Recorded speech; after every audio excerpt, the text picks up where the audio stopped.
My name is Christine, and I'm with the Conscious Culture Consulting Group. I'm here today to help you with your intercultural communications training for Japan.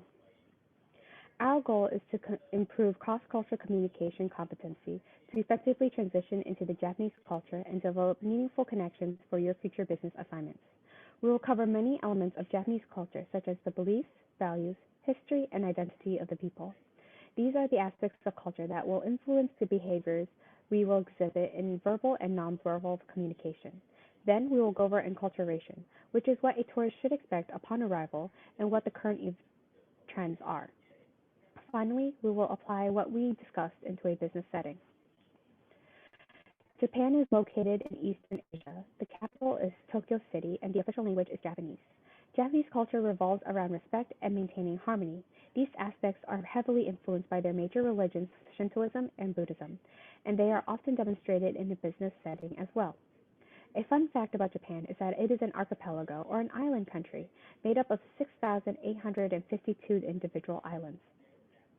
Japan's economy is well known for exporting goods such as automobiles, electronics, agricultural and fishing goods, crude oil, and tourism. While Japan has one of the largest economies in the world, they have limited access to natural resources, high taxes, and high energy costs. Although they have a large population of 126.3 million, their population of able workers is actually shrinking.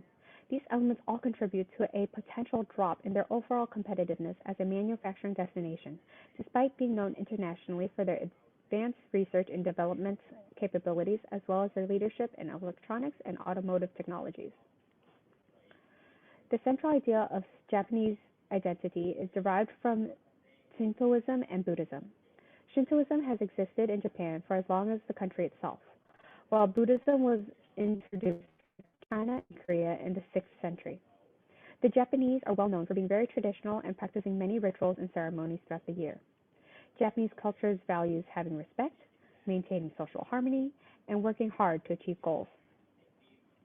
Japan's Hofstede scores are relatively high for masculinity, uncertainty avoidance, and long-term orientation, while having a moderate score in power distance, individualism, and indulgence. Japan works with a very mild collectivism mentality, and individuals usually compete as a group throughout their education system and even in the workplace. Their workaholism is a great example of masculinity or competitiveness in the workplace, and their culture of restraint shows in the low indulgence score. Their high score for uncertainty avoidance may be due to the fact that their country is prone to natural disasters, such as earthquakes, tsunamis, and volcanic eruptions. Therefore, they have developed many rituals for important events, such as opening and closing ceremonies in school. And they also put a lot of emphasis in etiquette and tradition, so these ceremonies are held in a very similar manner throughout Japan. Japan possesses an indirect style and high context style of communication, where each person internalizes the physical context or unexplicit messages and conversations. This strong interpersonal relationships are recommended in order to accurately interpret ambiguous verbal messages.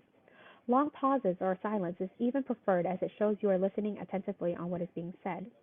Some commonly used words and phrases are as follows. Saying no is actually considered rude and is seen as a sign of disrespect. Instead, people will say, "I will think about it," or "let's talk about this later." Itadakimasu, derived from the Buddhist religion, loosely translated to "I humbly receive," and is used before consuming food as a way of showing respect and gratitude for the plants and animal that make up the food you are about to consume. Japan puts a lot of emphasis on nonverbal communication, as they are a low-contact culture, meaning they have little to no physical contact when communicating. People tend to avoid eye contact with strangers on the street in order to keep privacy, or family members and colleagues in order to show respect. Acting and speaking in a more passive or soft manner is also preferred over exaggerated facial expressions, excessive movement, and loud voices. In recent years, Japan has been an extremely popular location for tourists. Hence, the locals or hosts have adopted a revitalization attitude towards tourists. While we are welcomed into our country with open arms, we should still practice socially responsible tourism. Some things to keep in mind while in Japan are, there are very few trash cans on the street. The people are expected to not litter. There are many more dishes in Japanese cuisine. It's not just sushi and ramen. Having good manners is really important. Some things include, when you are pointing, do not just use one finger. Use your whole hand. Avoid physical contact. Do not eat while walking. Be as quiet as possible while taking public transit. Gratuity is not customary, as good service is to be expected. Instead, send your compliments to the staff and chefs. Some popular forms of pop culture in Japan are kawaii culture, which is having cute things, anime and manga, festivals, karaoke, and more. Japan is also a wonderful place to practice adventure tourism, as it is a beautiful country filled with many sights to see, such as Mount Fuji, Chubu Samgaku National Park in the Japanese Alps, and Arashiyama Bamboo Forest. Some popular sports in Japan are baseball, sumo wrestling, and rugby. Some forms of business etiquette include business cards being given and received with both hands. Bowing may be preferred to shaking hands. A tip is to wait to see what your business partner's movement is and then mimicking them. Time for preparation, and send documents that would be reviewed during the meeting as early as in advance as possible. Time. To be on time is to be 10 minutes early. Always be early to your business meetings if possible, and it is much appreciated if you were to inform your business partner that you are on the way about 1 hour before the meeting, or to notify them if you are unable to make it to the appointed time. And lastly, be polite. Some things to know for after the meeting. Meetings usually move from the office to a restaurant or bars where interpersonal relationships can be established. Be ready for activities like karaoke or drinking games. Be sure to do a follow-up after the meeting, thanking your business partners for their time and interest in your project. When dealing with conflict, Japanese people tend to use an indirect approach to conflict with an accommodating style, where people tend to be emotionally restrained while expressing their views through an ambiguous and indirect way.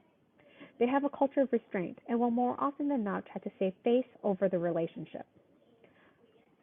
A quick summary of our presentation. Restrain your emotions, physical contact, and eye contact. Social harmony comes before all else. And read between the lines during conversations. Japanese and the United States have a very contrasting styles of communication. While Americans use a very direct style, Japanese people tend to have an indirect style. Some highlights to have in mind. Japanese people are very self-conscious and care a lot about social harmony, respect, face, and politeness. Business meetings often follow the procedure: business first, interpersonal relationships after. Directness in communication may come off as rude and disrespectful. And that concludes our training. Here are a list of my references, and I wish you all the best for your future endeavors while on your overseas assignments. Thank you.